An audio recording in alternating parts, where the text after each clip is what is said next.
मी Dhanvantari distributor Suryakant Appaso Gadve. आज आपण आपल्या मुगाच्या रानात आलो आहे. ज्यावेळेस आपल्या वल्या शेंगा लागल्या होत्या त्यावेळेस वेळेअभावी आपल्याला व्हिडिओ तयार करायला गावला नाही. तर आज शेंगा वाळल्यानंतर आपल्या मुगाला किती मोठ्या प्रमाणात शेंगा लागल्यात हे तुम्ही पाहू शकता. जरा मोबाईल दाखवा.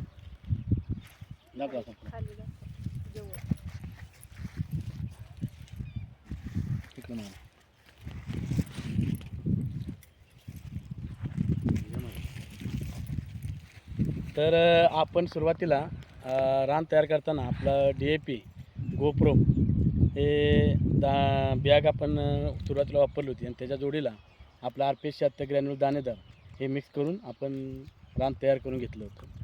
आणि मूग पेरताना जसं आपण लहान बाळावर गर्भसंस्कार करतो गर्भात असल्यानंतर तशा प्रकारे आपण बियाव संस्कार केले म्हणजे बीज प्रक्रिया केली. आपण सिरियल क्रॉप बिजोरीज आणि आपले RPS 76 प्रत्येकी 1 किलोला 10 ml बिजोरीज आणि 1 किलोला 10 ml RPS 76 हे दोन्ही मिक्स करून आपण बियाला चोळून ते आपण पेरून घेतलं आहे. तर मला ह्या व्हिडिओतून सर्वांना एवढंच सांगायचं आहे की आज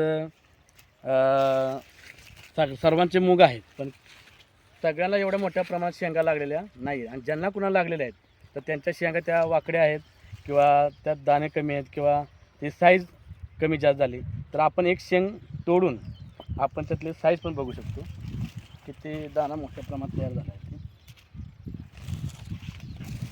ते दाखवा.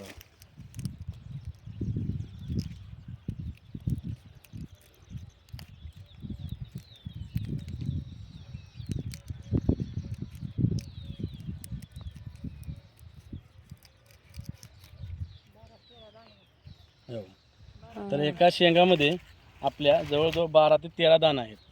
तर माझी सर्वांना एवढीच विनंती आहे की सेंद्रिय खता जास्तीत जास्त वापर करून आपल्या जमिनीची सुपीकता टिकवून आणि त्याच्यामुळे गांडूळ हा शेतकऱ्याचा मित्र आहे ते सुद्धा आपल्या रानात तयार होत आहे. त्याच्या पुढल्या पिकालासुद्धा आपल्याला ते फार उपयुक्त आहे. म्हणून सेंद्रिय खता जास्तीत जास्त वापर करून मोठ्या प्रमाणात उत्पादन निघत आहे. तर सर्वांना माझी एवढीच विनंती आहे की सेंद्रिय खता जास्तीत जास्त वापर करून आपल्या उत्पन्न वाढवून आपल्या 2 रुपये कसे जास्त मिळतील याचा सर्वांनी फायदा करून घ्यायचा आहे. धन्यवाद.